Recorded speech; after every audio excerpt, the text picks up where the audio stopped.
WTF. Oh, yeah. Canadians have opted for a razor-thin minority government, a virtual tie in the vote count. So I would like to congratulate Prime Minister Carney on leading this minority government. It is really hard to put lipstick on a pig. We'll have plenty of opportunity to debate and disagree, but tonight we come together as Canadians. We will do our job. Yes, we will do our job to hold the government to account. But first,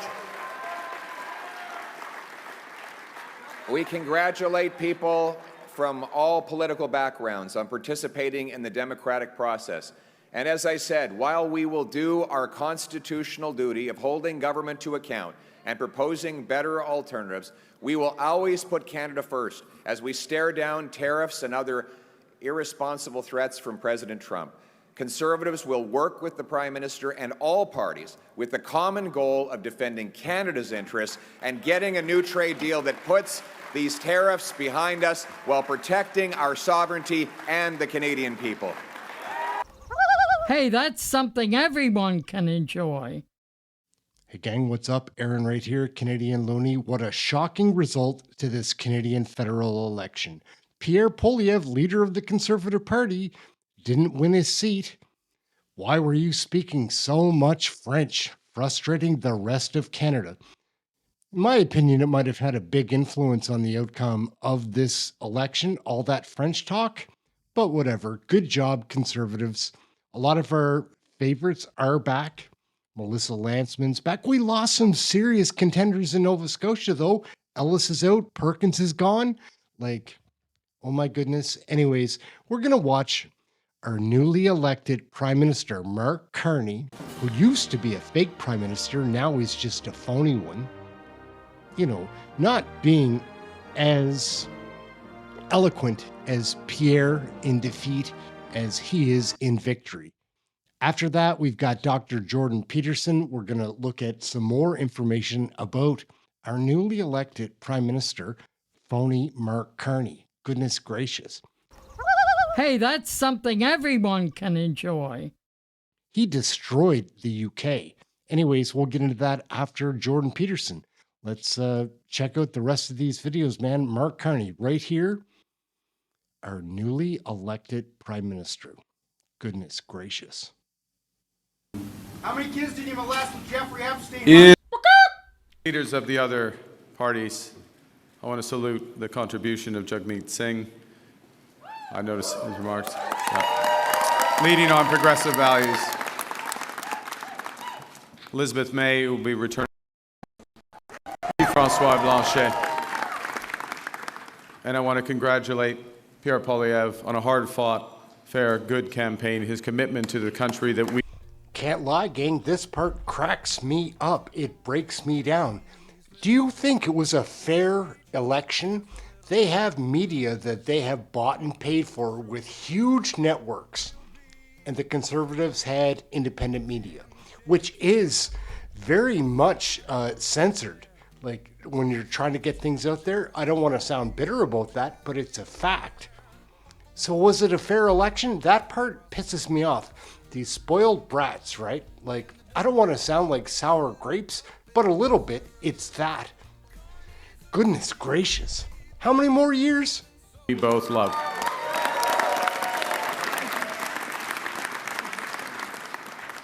They all have many, many more contributions to our land. So yeah, it's definitely a tough time, gang. Like, what is going to come up in the next number of months? Like, these Canadian federal politics are so crazy. I thought it was over. I kind of thought we put a cap on that, but I was wrong. Let's hear Jordan Peterson, Dr. Jordan Peterson, one of our favorites here to watch.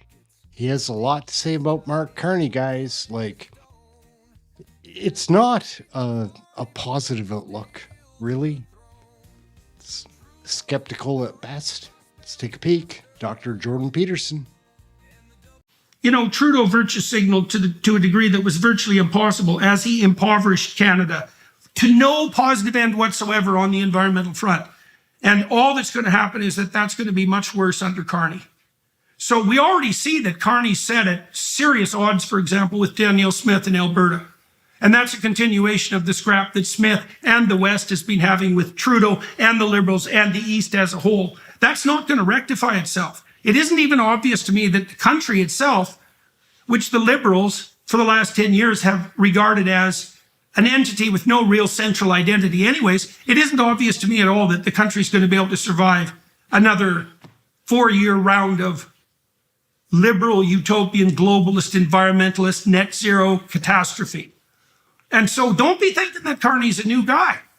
And don't be thinking that his stellar resume indicates that he's going to produce some kind of economic revival in Canada, because all the evidence points to the fact that he's going to continue to pursue the net zero delusions that he's already established as the center of his entire edifice of thought.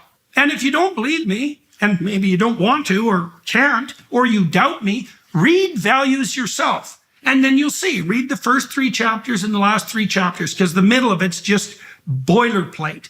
It's only there to make the book thick instead of pamphlet length. And so an hour of reading and you'll figure out who Carney is. Now, if you believe that carbon dioxide output on the part of Canada constitutes an existential threat of the sort that requires us to become poverty-stricken over the next 40 years, well, we virtue signal about how the planet could be saved while doing absolutely nothing about actually addressing any true environmental problems, then Carney's your guy.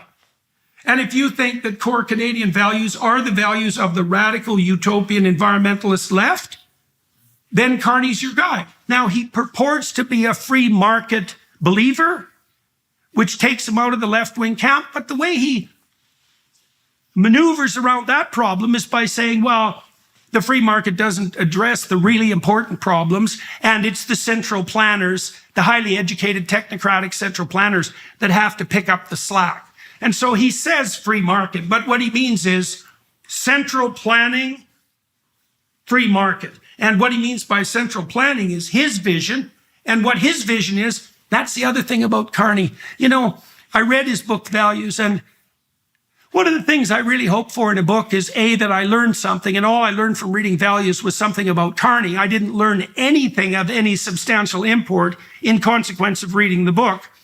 And I learned that he didn't have a single original idea. There wasn't a single original idea in that entire book. Like the first 3 chapters and the last 3 chapters outline his ideas, but they're not his ideas. Diversity, inclusivity, equity, that's not Carney's idea.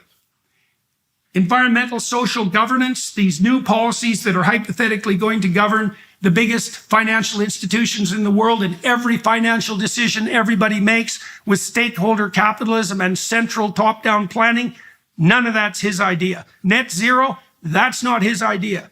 And Carney had the opportunity in Values to put forward a platform of ideas, because he could have said, well, here's the problem with the fossil fuel economy, and it's leading us into this carbon dioxide catastrophe. And here's an absolutely detailed industrial plan for how Canada could move itself forward, own its own technology, develop a new industrial base that was renewable. Here's the detailed proposals, and here's the vision. Here's the proof of concept. There's none of that in this book. There's hand-waving about how the magical new renewable economy, and he has the gall to talk about hydrogen, which is like the most appalling proposition possible. No one takes the idea of a hydrogen economy seriously, certainly not in the next few decades. There's no ideas and values except DEI, ESG, and net zero, and those aren't his ideas. And worse than that, they're like the worst ideas of the last 20 years, and they're already outdated.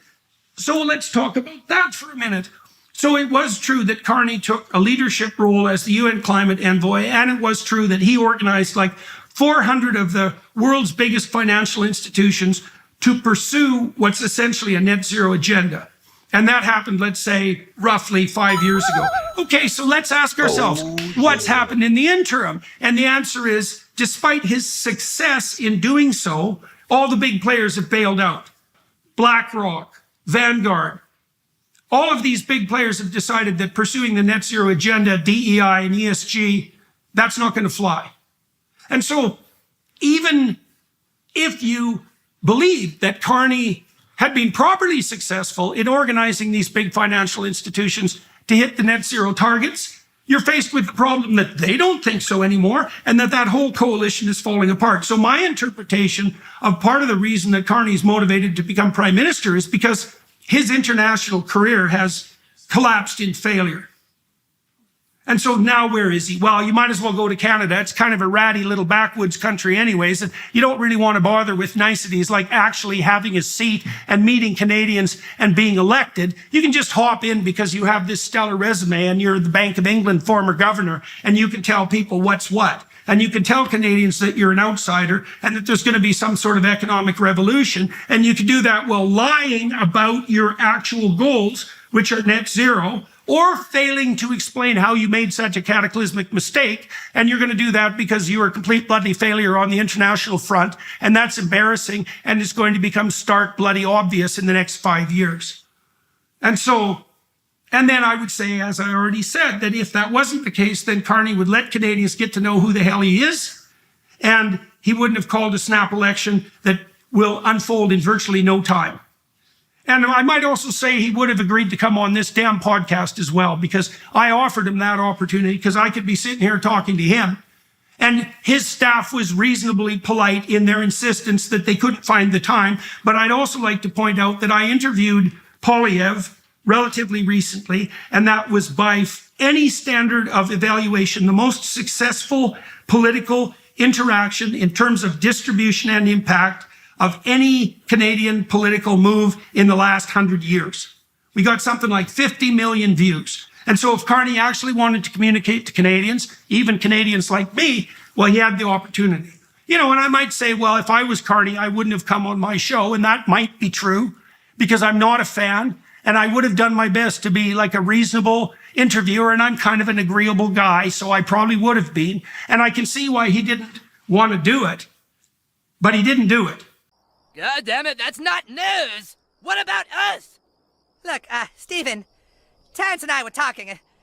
Well, it's starting to look like maybe we're not gonna win this thing, you know? We'll win! We just have to stay resilient! Well, yeah, but everyone is dying of starvation. Yeah, let's give it up, guy. Don't call me your guy! I am not your guy, friend! I'm not your friend, buddy! I'm not your buddy, guy! Before we get into the last segment, it's going to be Kevin O'Leary. What do you guys think of this little twerp? He's entertaining sometimes, right? I'll tell you what is really entertaining. Many of the independent YouTubers and X accounts that have popped up during this campaign. They do great work. Big fan of all you guys that have been just trying to get the information out there. I don't care if you're on my side or if you agree with me, but like, kudos to going out there and, you know, showing some of your spirit. That's it. Kudos to that, Canadians. We're going to watch Kevin Leary right now. What do you think of this little guy? I'm guessing he could fit in the palm of my hand. I'm not sure. He's entertaining, though. He's popular. Let's take a look. Mark Carney achieving the impossible, bringing the Liberal Party back from the brink and achieving victory in what will go down as one of the most important Canadian elections in recent history. Joining me for immediate reaction this Tuesday morning, Kevin O'Leary. Kevin, your thoughts here. We still don't know if it's a majority or a minority Liberal government, but they have won. They are in power. What are your thoughts? Well, I agree with you. It was historic, no question about it. A unique set of circumstances, imputed by Trump's constant barbing at Canada's the 51st state gave a unique opportunity for Carney. And I think he did a masterful job in getting people in every province to say, look, let's forget about the Liberals' track record and let's focus on the enemy within North America, and that was Trump. Now, let's be pragmatic about this. I think over the next 11, 12 hours, we'll determine whether this is just an extension of the minority that the Liberals had for the last 3 mandates, and now it's the 4th minority. And unfortunately, if you go back and look at history, when a new incumbent comes in but only gets a minority government, it lasts about 18 to 24 months in the parliamentary system. In both Britain and Canada, sometimes less in Britain. So Carney's really got a tough road ahead here because their old ally, the NDP, has been decimated, completely erased. And it'll take a while to rebuild that. I don't think they're out of the game forever, but they're certainly out of it now. And I don't think the Canadian voter is interested in another union with socialists. That didn't work over the last 10 years. And they're going to have to find a way to rebuild the country. Now, there are two impediments right now. Number one is C-69, a bill that has forced capital away from Canada because there's no way to get any kind of infrastructure or resource-based development done under C-69. And the Liberals proved that. They were able to kill off any investment in resources over a 10-year period. I don't know why they want to do that, but they did. And then also this carbon tax on industrial development, big problem. Sovereign wealth is not interested when they can go to Texas and avoid that. And that's where they're going. You've seen all these announcements around all kinds of projects south of the border, billions and billions of dollars. We have to be competitive with that. And I think Carney's going to have to face that reality. And in order to get anything done, the only place he can go, assuming he remains a minority, and I am assuming that, it's going to be very hard to pick up the remaining seats because we've got 99.4% of the vote counted. He will be in a tough situation. He will have to deal with the Conservatives. And I think that's healthy for Canada. I really do. And we may force him away from these policies that have destroyed the Canadian economy. I think you're right to give Carney kudos. I mean, he stepped in, resuscitated this party. It looked like a grand slam at one point for the Conservatives. I don't want to harp on where Poilievre misstepped here. You know, I think it has to do more than the Trump card. But the fact that Poilievre even lost his seat, Kevin, what does that say about his future here? I think right now there's nobody within the party, and I've had multiple conversations starting as late as 2 o'clock in the morning yesterday with Conservatives, and certainly this morning, that's willing to challenge his leadership because the Conservative Party gained a significant number of seats. In a way, it was historic for them as well, and they did a lot of damage to the Liberals in Ontario, which is remarkable in the 905 area. Yes. And that, I think you may call that the curse of the idiot king. I mean, the stink of Trudeau is still around and made a lot of people in those ridings in the 905, they became Conservatives. And as a result, the Conservative Party sits in a pretty interesting situation in a constituency where they didn't have a lot of strength before. And that's a challenge for Carney. Now, you know, regarding Pierre, I mean, he's going to have to ask one of the members that actually won their riding to step down. That's always difficult, but he has 6 months to do that. This is not unprecedented in, politics in Canada. So we'll see how that works out. But there will be some infighting. There's no question about it. But he probably will be an effective opposition leader in negotiating better deals for Conservatives. And I think they'll support him and give him that seat. And he's got a while to do it. He can, it's an awkward situation, but you can still be the leader and still command the party, so to speak. Yep. But you're right; it's an uncomfortable situation. Hey, that's something everyone can enjoy. Oh, yeah. Yeah, so I'm just sitting here dumbfounded. I have no idea what to think. What are we gonna do? Like, not just my channel, what are we gonna do as Canadians? Wait and see, I guess. It's been a crazy Canadian election with a very shocking outcome. We're gonna kick off the end of this video with more Jordan Peterson. It's fun. Let's check him out. Like, he's brutally frank, guys. I'm Aaron, Canadian Looney. Like, share, subscribe. Come and check out one of the live videos. We'll be doing a lot of question period. We're good at that stuff. Like, wait and see. Come and join one of our live chats. It's a great time. That's it. Check out this last piece with Jordan Peterson. Catch you next time. Thank you for watching this video. We're out, gang. WTF. Here, here. And so you can make of that what you will. And then you can also read between the lines if you're willing. You watch how he responds to press inquiries and who he talks to. Talking to CBC doesn't count, right? Or CTV, because the Canadian legacy media is heavily government subsidized. And so he doesn't like talking to reporters anyways, but those he talks to are government funded reporters. Well, he won't talk to me. And he won't sit down with me for 3 hours and hash this stuff out. And I would have done it politely, skeptically.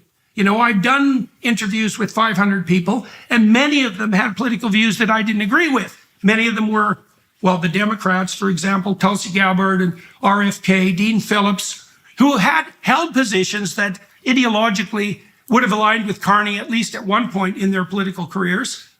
And so that opportunity was open to him, and he didn't take it. And so instead, I'm talking to you directly about who Mark Carney is and trying to walk you through what I've concluded. You know, I've done as much studying as I could in the last couple of months, including reading his book twice and talking to formidable people in Canada about what they think and my connections in the UK, trying to get a handle on this guy and evaluating his policies in light of what I know about the UK and about Germany and about the net zero catastrophe, and in light of what I know from talking extensively to people like Bjorn Lomborg and other people who are, Richard Lindbergh, for example, who are stellar scientific critics of the entire net zero apocalypse game.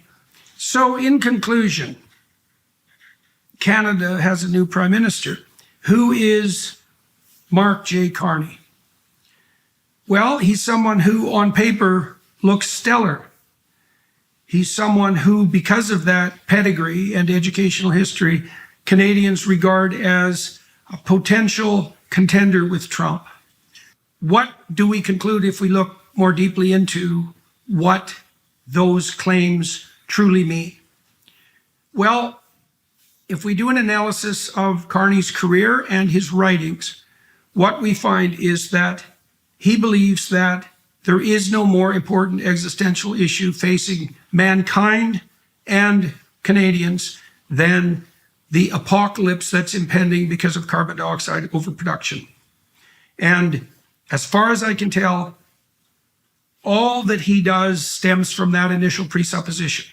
Now, if you accept that presupposition, well, then perhaps Carney's your man. If you think there are credible reasons for concluding that there are other important things that might be taken into consideration, like the fact that Canada's economy is collapsing and that the prognostications for its continued collapse, especially given the industrial policies that someone like Carney is likely to pursue, the prognostications is that unraveling will continue and accelerate.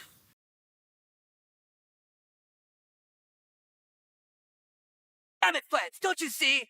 We won for future Canadians, yeah? So the little guy doesn't get pushed around anymore. This was a victory for Canada's respect. What? Hey, what do you think you're doing? We're setting you adrift, idiot. Maybe you can go live with the Danish. You'll regret this day, friend.